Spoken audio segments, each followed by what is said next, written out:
கலாட்டா ட்விட்டர்ல அதுக்கும் மேல கலாட்டா. என்ன சொல்றது சொல்ல வேணாம்னு யோசிச்சுட்டு இருக்கேன். ஏன்னா எதுனாலும் அங்க ஒரு கவுண்டர் நேரம் ரெடியா இருக்கும். சார் நீங்களே பேசினாலே இருக்கிறவங்க எல்லாரும் அந்த சிரிப்பு வெடியில மூழ்கிடுவாங்க அப்படிங்கிறதுல மாற்று கருத்து இல்லை. ஆக்டர் சதீஷ் அவர்களை சில வார்த்தைகள் பேச அழைக்கிறேன். வந்திருக்கும் அனைவருக்கும் வணக்கம் அண்டு நன்றிகள். இவ்வளோ காலையில் வந்து எங்கள் படத்திற்காக வந்து படத்தை பற்றின நல்ல விஷயங்கள் எழுதுறதுக்காக வந்திருக்கீங்க. ரொம்ப ரொம்ப நன்றி. Love you all. First Shri Karthik bro, இந்த கதை சொல்லும்போதே வந்து இது வரைக்கும் இந்த மாதிரி ஒரு டைரக்டர் கதை சொல்லி கேட்டிருக்க மாட்டோம். அப்படி தான் இருக்கும். ஏன்னா ஒரு சீன் சொல்லும்போது லேப்டாப்பில் அவரே ஒரு ஆர்ஆர்லாம் ரெடி பண்ணி எடுத்துகிட்டு வந்தார். ஸோ அந்த சீன் வரும்போது கரெக்டாக அந்த ஆர்ஆரை போட்டு அதுக்கு தகுந்த மாதிரி தான் கதையே சொல்லுவார். ஸோ ஒரு பாட்டு வந்தால் கிட்டத்தட்ட பாடி காமிக்கிறாரு, டான்ஸ் சீன் வந்தால் ஆடி காமிக்கிறாரு. நான் கேட்டேன், நல்ல வேலை ரேப் சீன் எதுவும் இல்லை. அந்தளவுக்கு ரொம்ப இதுவாக வந்து ரசித்து அதை பண்ணி காமிச்சார். நான் வரும்போது பார்த்தேன். ஆக்சுவலாக கதை சொல்ல வந்த டைமில் அவர்கிட்ட சொன்னேன், ஷூட்டிங் ஆரம்பிச்ச டைமில், ப்ரோ தலையில் பாருங்க ப்ரோ 4 வெள்ளை முடி இருக்குது அப்படின்னு. இப்போ 4 கருப்பு முடி தான் இருக்குது பாருங்க. அவ்வளோ நாள் ஆச்சு. ஆனால் அதை வந்து அழகாக பொறுமையாக செதுக்கி, ஏன்னா இந்த படத்துக்கு இவ்வளோ நாள் தேவையும் பட்டது. நடுவில் கோவிட் வீடு வந்தாலும் உண்மையிலே இந்த படம் வந்து இவ்வளோ அழகாக செதுக்கி, ஏன்னா இதோட சிஜி ஒர்க்குகள் அவ்வளோ இருக்குது. ஸோ எஸ்ஆர் பிரபு ப்ரோட்ட ஒரு முக்கிய நல்ல விஷயம் என்னென்னா, அதை அவருக்கு திருப்தி ஆகிற வரைக்கும் விடவே மாட்டார். ஏன்னா அந்த சில நாட்கள் சில மாதங்கள் தள்ளி போகிறதுல பிரச்சனை இல்லை, வந்து லான்ச் ஆகும்போது சூப்பராக வந்துடணும் அப்படின்றது தான் அவருடைய எண்ணமாக இருந்தது.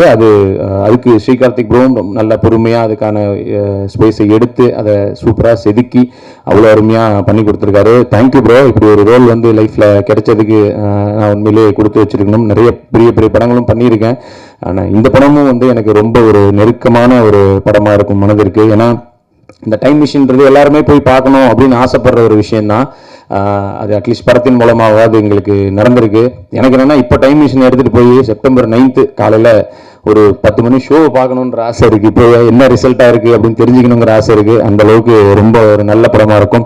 ஒரு ஃபீல் குட் படங்கள்லாம் பார்த்தீங்கன்னா இப்போது ரொம்ப நாள் ஆச்சு. நடுவில் இப்போ திருச்சிற்றம்பலம் வந்து நல்ல பெரிய ஹிட்டு. ஸோ அதை மக்கள் நல்லபடியாக ஏற்றுக்கிட்டாங்க. ஸோ அந்த மாதிரி ஒரு ஃபீல் குட் படமாகவும் இருக்கும், த்ரில்லரும் இருக்கும், சயின்ஸ் ஃபிக்ஷனாகவும் இருக்கும், லவ் இருக்குது, அம்மா சென்டிமெண்ட்டு, இந்த மாதிரி எல்லாமே கலந்த ஒரு படமாக இது இருக்கும். இது நீங்கள் படம் பார்க்கும்போது உங்களுக்கும் அது கண்டிப்பாக தெரியும். பிரபு ப்ரோ வந்து நல்ல படங்கள் எடுக்கணுன்றதுக்காகவே வந்து கம்பெனி ஸ்டார்ட் பண்ணி அந்த மாதிரி எல்லாமே ஏதாவது ஒரு வகையில் ரொம்ப ஒரு குவாலிட்டியான படமாக இருக்கும். நீங்கள் எல்லா படமுமே பார்த்துருப்பீங்க.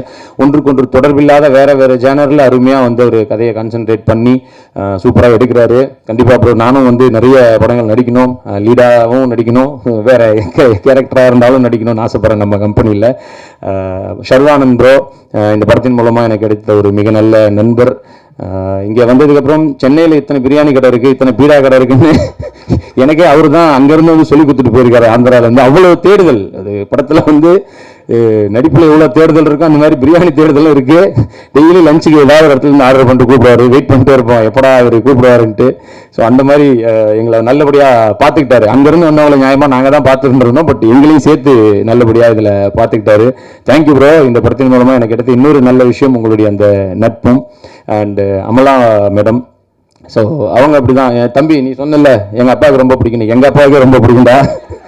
காலைல சொல்லி தான் அனுப்பிச்சாரு, நான் கேட்டேன்னு சொல்கிறேன் அவங்கள அப்படின்ட்டு. ஏன்னா அந்த நின்னுக்கு ஒரு சாங்காக இருக்கட்டும், இல்லை வந்து தில் தில் தில் மனதிலாக இருக்கட்டும், என்ன சாங் வந்தாலும் நான் மாத்திரனாலே அவர் மாற்றவே விடமாட்டார். இரு மாற்றாதுன்னு. அங்கே பாகிஸ்தான் இந்தியா மேட்ச் ஓடினாலும் இதை தான் பார்க்கணும்னு சொல்லிட்டு அந்தளவுக்கு வெறித்தனமான ஃபேனு. நான் தான் நடிக்கும்போது நானும் அவங்ககிட்ட அதை சொல்லிகிட்டே இருந்தேன். அவங்களோட தெலுங்கு பாட்டெல்லாம் நான் பாடி காமிச்சேன். அவங்களுக்கு ஒரே ஆச்சரியம். தமிழ்நாட்டில் வந்து இவ்வளோ ஃபேன்ஸ் இருக்கிறது வந்து தமிழ் பாட்டு தெரியுது, ஓகே. நான் வந்து அந்த நிர்ணயம் ஹலோ குரு பிரேம கோசமே சாங்லாம் பாடி காமிச்சு இதெல்லாம் தெரியுதாரான்ற அளவுக்கு மிகப்பெரிய ஒரு ரசிகராகவும் இருந்திருக்கேன். அந்த இங்கே வந்தோடனே பார்த்தேன், மீனாட்சி சுந்தரானெல்லாம் பக்கத்து சேர்ல உட்காந்து எந்திரிக்கவே இல்லை. இங்கே ரெடின்னு கூப்பிட்றாங்க, அவர் கொஞ்ச நேரம் கழிச்சு போகலாம்ட்டு. அப்படி ஒரு இது அப்படிதான் அண்ணன், நானும் அந்த மாதிரி தான். அதனால ஸோ அந்தளவுக்கு ஒரு பெரிய ஃபேன் ஃபாலோவிங்ஸ் இன்னும் இங்கே இருக்கும். நியாயமாக அக்காவாக தான் நடிச்சிருக்கணும், அம்மாவாக நடிச்சிருக்கீங்க. பட் ரொம்ப ரொம்ப ஒரு நல்ல சந்தோஷமான அனுபவம் இதில் அவங்களோடையும் நடித்தது. அண்டு ரவிராகவந்தர் சார், நான் உங்களுக்கு ஒரு நன்றியும் சொல்லிக்கிறேன் சார். என்னென்னா இப்படி ஒரு பையனை வந்து நீங்க கொடுத்ததுக்கு இந்த உலகத்திற்கு, ஏன்னா நான் அம்மா கிட்ட நிறைய வாட்டி தேங்க்ஸ் சொல்லியிருக்கேன், அவர்கிட்ட சொல்லியிருக்கேன். நட்புக்கு அவர் கொடுக்குற மரியாதை அனிருத்த சொல்றேன். ஏன்னா நாய்சேகருக்காக ஒரு பாட்டு வந்து அவர் வந்து எனக்காக பண்ணி கொடுத்தாரு. அது அந்த படத்துக்கு மிகப்பெரிய ஒரு முகவரியாகவே இருந்தது. வெறும் நட்புக்காக மட்டுமே பண்ணி கொடுக்கப்பட்டது. அவர் எவ்வளோ பிஸி. நான் அந்த சாங் வாங்குறதுக்காக போய் அப்படியே ஸ்டூடியோ போகும்போது பார்த்தீங்கன்னா டோக்கன் நம்பர் 22 நிற்பேன் நான். ஏன்னா ஃபர்ஸ்ட் வந்து இவர் நின்றுருப்பார், லோகேஷ் கனகா நின்றுருப்பாரு, நெல்சன் நின்றுருப்பாரு, ஜெர்சி தெலுங்கு அவங்க சாரி ஹிந்தி அவரு நின்றுருப்பாரு. ஸோ நான் நின்று பட் எனக்காக வந்து அது இது வரைக்கும் அவர் வந்து சிங்கிளாக ஒரு சாங்லாம் எந்த பாட்டத்துக்கும் பண்ணதில்லை. ஸோ எனக்காக அதை வந்து பண்ணி கொடுத்துருக்காரு. நிச்சயமாக வந்து மிகப்பெரிய பெருமை, உங்களுக்கும் பெருமை, இந்தியன் சினிமாவுக்கும் ஒரு மிகப்பெரிய பெருமை வந்து அனிருத் ப்ரோ. எத்தனை வாட்டி நன்றி சொன்னாலும் தகும். நான் மறுபடியும் நன்றியும் சொல்லிக்கிறேன். அண்ட் அவருடைய தான் நாங்கள் நடிக்கிறதும் ஃபர்ஸ்ட் படம். ஒரு நல்ல ஒரு அழகான அப்பா அப்படின்னா வந்து சாரை சொல்லலாம். Thank you sir. ரமேஷ் ப்ரோ அவர் சொன்ன மாதிரி தான் நானும் வந்து ஃபர்ஸ்ட் வாட்டி பார்க்கும்போது வந்து நமக்கு செட் ஆகுமான்ற மாதிரி தான் இருந்தார். ஏன்னா அது வரைக்கும் நாங்கள் பெருசு மெரினாவில் நடிச்சிருப்போம், ஆனால் வேற வேற ஷார்ட்டாக இருந்திருக்கோம். பட் இப்போ மிக நல்ல ஃபேமிலி ஃப்ரெண்டாகவே ஆயிட்டாரு. எந்த விதமான ஒரு போட்டி இதெல்லாம் இல்லாமல் ரொம்ப 2 பேரும் அவ்வளோ என்ஜாய் பண்ணி இந்த படத்தில் நடிச்சிருக்கோம். தேங்க்யூ ப்ரோ உங்களுக்கும். அண்ட் ரீத்து வர்மா எங்களுக்கு ஒரே ஒரு நாள் தான் காம்பினேஷன் இருந்தது. அந்த ஒரு நாளுமே மத்தியானத்துக்கு மேலே தான் வர சொன்னார். நாங்கள் காலையிலேருந்து கேட்டுட்டு இருக்கோம் ரீத்து வர்மா, ரீத்து இன்னைக்கு வருமா, எப்போ வரும்ட்டு. ஸோ ஒரு நாள் தான் காம்பினேஷன். பட் ரொம்ப ஹாப்பியாக இருந்தது. அவங்களும் இன்னைக்கு நிறைய படங்கள் எல்லா லாங்குவேஜ்லையும் பண்ணிக்கிட்டு இருக்காங்க. வாழ்த்துக்கள் உங்களுக்கும் நிறைய படங்கள் இதுக்கப்புறம் பண்ணணும்ட்டு. நாசர் சார் உண்மையிலே ஒரு சகலகலா வல்லவன் அப்படிங்கிறது வந்து அவருக்கும் பொருந்தும், நாசர் சாருக்கும். ஏன்னா ஹீரோ, வில்லன், குணச்சித்திர நடிகர், காமெடியன், இந்த மாதிரி எல்லா விதமான இதுவும் பண்ணிட்டாரு. அண்ட் அது மட்டும் இல்லை எல்லா டேலண்ட்டுமே இருக்கு. நல்லா சமைப்பாரு. நீங்களாம் வந்து ஒய்ஃப் கூட இல்லைன்னா கூட சரி அவரை கூட்டிட்டு போனா போதும், அப்படி நம்மளை நல்லா பார்த்துக்குவாரு. எங்களை லண்டன்ல வந்து அப்படி நல்லா பார்த்துக்கிட்டாரு. ஒரு படம் ஷூட்டிங் போனப்போ டீ காஃபி போட்டு கொடுக்கறதுலேருந்து நூடுல்ஸ் செஞ்சு கொடுக்குற வரைக்கும் எந்த விதமான ஒரு ஈகோவும் இல்லாமல் எங்களை ஒரு பையன் மாதிரி அப்போ பார்த்துக்கிட்டாரு. இதுலேயும் அப்படிதான். அவரை பார்க்க நிறைய பேர் ஷூட்டிங் ஸ்பாட்டுக்கெலாம் வருவாங்க. ஒருத்தரும் பார்த்தீங்கன்னா வேற வேற ஒரு இதில் இருப்பாங்க. பார்க்கும்போதே வந்து எல்லா விதமான ஆட்களும் வந்து அவரை பார்க்குறாங்க. சினிமா இல்லாமல் வேற வேற இதில் இருந்து சென்ட்ரல்லேருந்து வந்து பார்க்குறாங்க. ஸோ அந்த அளவுக்கு நாலேஜ் அவருக்கு இருக்குது. ஸோ அவர் கூடலாம் நாங்களும் இருந்தோம் அந்த படத்தில் அப்படிங்கிறதும் எங்களுக்கு ரொம்ப சந்தோஷமான ஒரு விஷயம். அண்ட் என்னோட அதான் அப்படியே என்ன மாதிரியே தான் இருந்தான். எங்களுக்கு பார்த்த உடனே பெரிய இதுதான், நேரம் அப்படியே இருக்கேடா தம்பின்ட்டு ஃபர்ஸ்ட் சொன்னாங்க. அதான் இந்த மாதிரி என்ன மாதிரியே இருக்கேன்றது போய் இப்போ உண்மையிலே எங்கள் அளவுக்கே வளர்ந்துட்டான் ஃபுல்லாக. பார்க்கும்போது ஃபேஸ் கட் என்ன மாதிரி இருந்தவங்க இன்னைக்கு என்ன மாதிரியே வளர்ந்து அந்த மாதிரி இருக்கான் அவனும் சரி. அண்ட் அப்படியே பாருங்க பக்கத்தில் 2 பேரையும், அவங்க அப்பாவையும் பாருங்க அப்படியே. அதாவது இதுவே தேவையே இல்லை. அவங்க அப்பா யாருன்னு கேட்டாங்கல்ல, கேட்கவே தேவையில்ல, பார்த்தாலே தெரிஞ்சிருக்கும். அவங்களும் அப்படிதான். எல்லாருடைய பேரண்ட்ஸும் வந்து நல்லபடியாக ஷூட்டிங் ஸ்பாட்லையும் வந்து தன்னுடைய பசங்களுக்கு இவ்வளோ பெரிய ரோல் பண்ணுறதை பார்க்கும்போது அவ்வளோ ஹாப்பியாக இருந்தது. இன்னைக்கு ஸ்ரீகார்த்திகோட அம்மா ஃபேமிலி எல்லாம் வந்து இங்கே உட்காந்துருக்கும் போது அந்த சந்தோஷம் அவங்க கண்ணிலையும் தெரியுது. இத்தனை வருஷம் கழிச்சு ஒரு மிகப்பெரிய ஒரு இயக்குனராக கண்டிப்பாக இந்த முதல் படத்தின் மூலமாகவே அவர் வருவார். அந்த மதன் கார்கி ப்ரோ நிறைய ஆளை கூட்டு வந்துருக்காருன்னு நினைக்கிறேன். இவர் பேரை சொன்னாதான் அங்கங்கே நல்ல கிளாப்ஸ் கிடைக்குது. ஸ்ரீகார்த்திக் ஒரு நல்ல நண்பர், ஸ்ரீகார்த்திக் ஒரு நல்ல இயக்குனர். ஸ்ரீகார்த்திக் வந்து உள்ள இன்னொரு இதுவும் சொல்லணும். நாங்கள் ஷூட்டிங் போகிறோம், இதில் கோயம்பேடில் பண்ணிட்டு இருக்கோம். நான், சர்வானந்த் ப்ரோ, ரமேஷ் ப்ரோ 3 பேரும்.